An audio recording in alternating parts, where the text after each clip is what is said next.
कृष्णहरी मंडळी, खेंगटाची तयारी चालू झाली. इकडे बघा, खोबरं आणि लसूण, कोथिंबीर याची पेस्ट, मसाला, हवरी, शेंगदाणे, कोथिंबीर ही पूर्ण सामान घेतले आपलं चिरून. इकडे तेल टाकले. चला करू सुरुवात आपल्या रेसिपीला. जिरे टाकून घेतलेत, खोबरं, कोथिंबीर, लसूण त्याची पेस्ट या.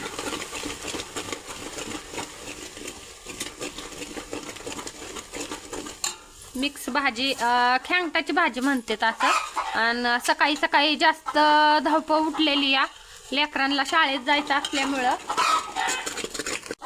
कसं असतं, मुलांना बी जरा 12 महिन्यातनं एकदाच करायचं असतं. त्याच्यामुळे वाटतं आपण ते शाळेमध्ये न्यावं, खावं, समजांनाच वाटत असतं. त्याच्यामुळे सकाळ सकाळ घाई गडबड चालू आहे. जास्त काय लय दाखवायला होणार नाही, पण जेवढं होईन तेवढं मी तुमच्यासोबत शेअर करेनच. आता तेलाच्या मिश्रणमध्ये हे घेते आपलं जेवढं संपूर्ण हरभरा, घेवडा, वांग, गाजर, बोरं, हुरडा, भरपूर असे पदार्थ घालावे लागतात त्याच्यामध्ये.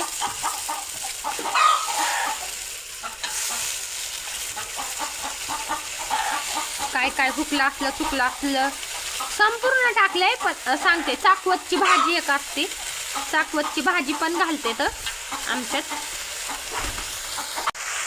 छान अशी मिक्स करून घेतली या.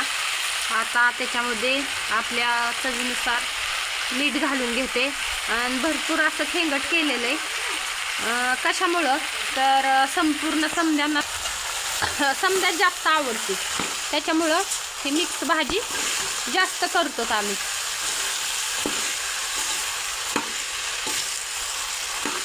समद्यांच्याच घरी बनलेले असते. हे कसं असतं, हे सण संपूर्ण महाराष्ट्रामध्ये संपूर्ण समद्यांच्याच घरामध्ये असतं.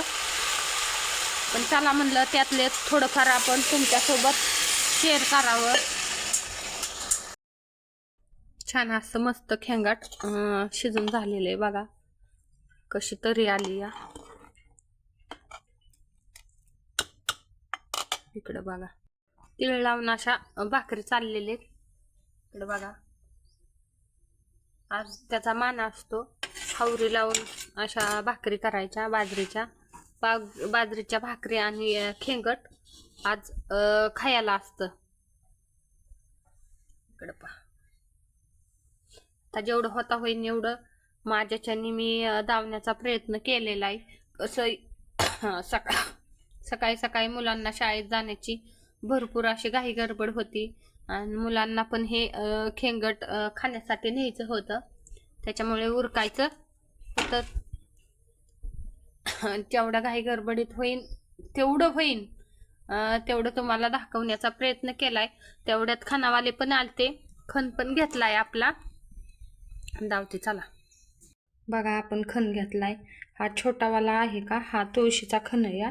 आमच्या इकडं तुळशीला पण 5 खण घेतात. आणि हे माझ्यावाला 2 खण घेतले, तर तुळशीचा एक आणि हा मोठा एक छोटा तुळशीचा. हळदी कुंकू लावून घ्यावं लागतं.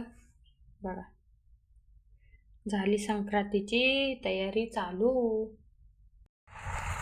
मी चालले आता आमच्या शेजारी आष्टाय आहेत, त्या आष्टायच्या तिकडं. तर कशामुळं तर बोरं आणायचे, बोरं आहेत तिकडं. त्याच्यामुळं म्हणलं चला बोरं घेऊन यावं. बोरं आणण्यासाठी चाललो तर आम्ही. गहू बघा इकडं कसं काय दिसतोय.